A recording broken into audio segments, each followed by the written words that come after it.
Well, hey guys, today I am going to be going out and doing some corrugating. So I've got this corrugator here. It's a 30-foot bar.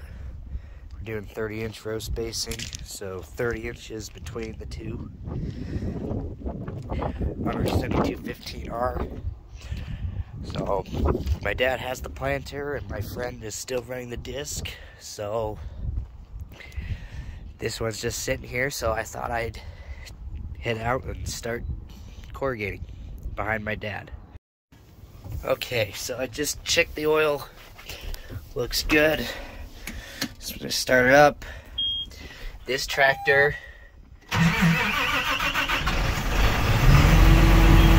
likes to roll some coal. I don't know why it does so much more than the rest, but also this seat has some issues with staying inflated, but I think it's easier just to air up the seat every time instead of actually try to go in and fix it. So, gonna lift it up, and then fold it up.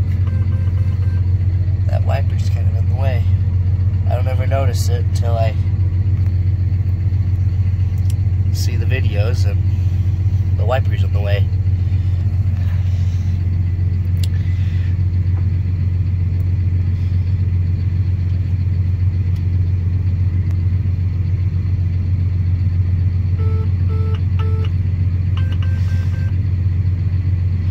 Okay, so now that that's folded up, it gets really tall, that's for sure. But now that that's folded up, I'm gonna head south a little ways, and hopefully my dad's done planting. He was planting when I came up here, so I'm up at the shop now, so I'm gonna head south and hopefully he'll be done and I can get started. Okay, well, I'm not to the field, I'm on the farm that the field's on. It's just right up over this hill.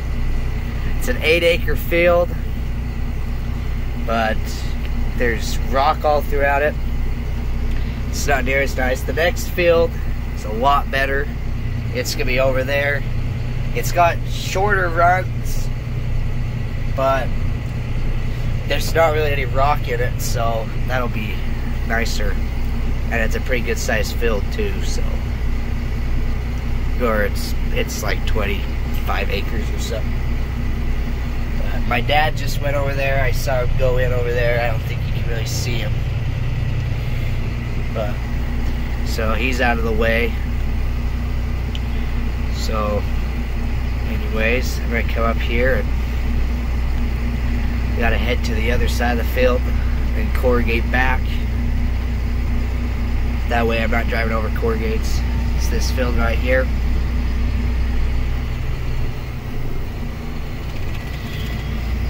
So,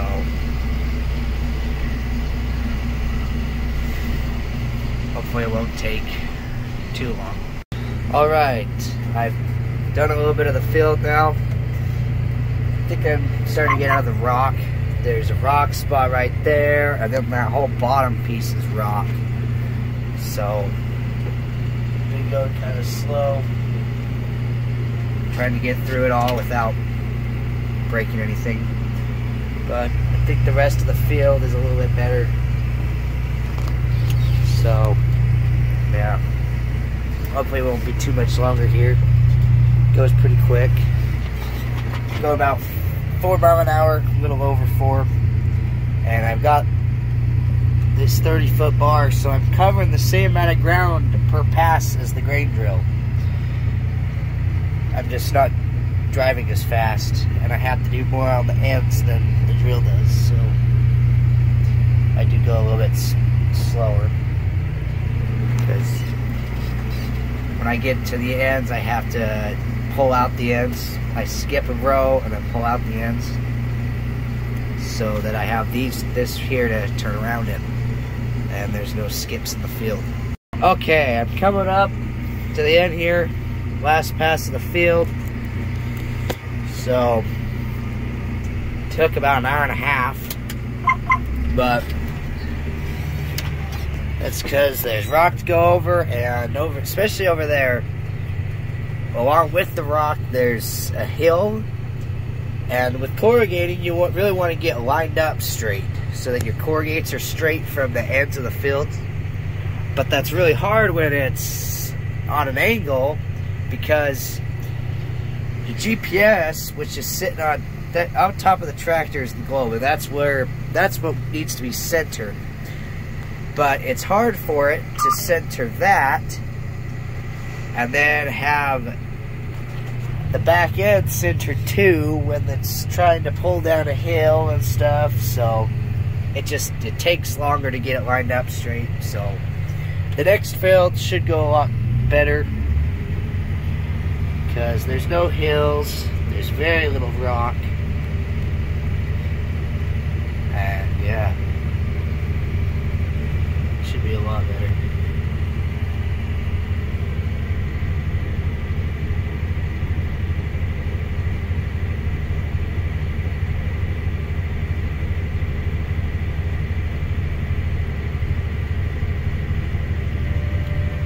Okay, fold it up, so I'm gonna head to the next field. Okay, well, I got the first pass done. I think I got it set how I want it. So now I just head that way.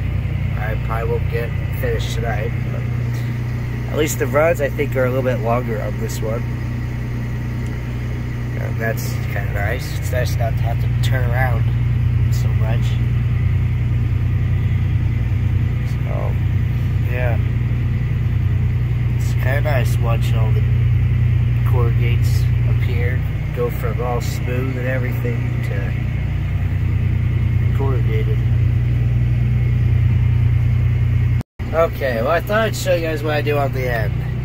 So I pull up into this part that I already corrugated. I come around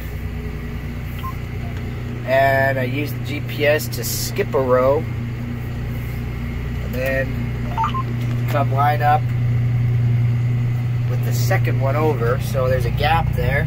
I have to make sure that it's always at 0 right there in the middle, 0 inches off.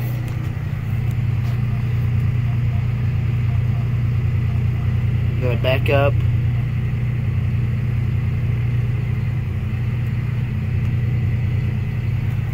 And I make sure this is at 0 or very close to 0. It's at 2. Sometimes I just cannot get it to go to 0, no matter how many times I pull up and back up again. Where it gets to 0, and then you can see it kind of leaves 0. So anyways, I back up to the ditch, set it down,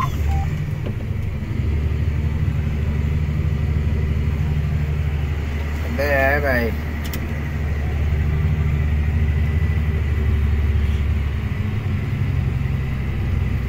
pull up a little ways so I'll have enough room to turn around at the next pass. Then I pull up a little more. Then I'll back over here into this row that I skipped.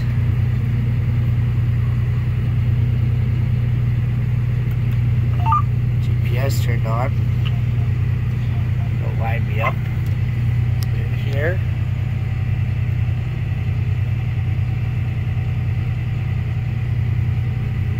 Back up to the ditch again.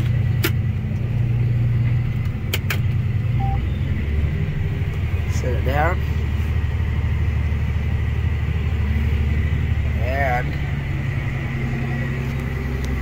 away we go, back to the top of the field. And I have to do that on every row. Pull out the ends, top and bottom. So that's kind of what adds the time to corrugating, is just pulling out the ends like that. Okay guys, well, I don't want to bore anyone with corrugating and I'll bet I'm gonna get a few more videos of corrugating, and maybe not wheat, but between hay and corn and beans, you guys will see this bar doing stuff a lot more. So anyways, I'm gonna end the video here. If you actually watched it to the end, thank you. And if not, I guess I understand. Corrugating isn't the most exciting thing to do, and so it's probably not the most exciting thing to watch either. So anyways, I guess we'll catch you guys in the next video, and like I said, thanks for watching.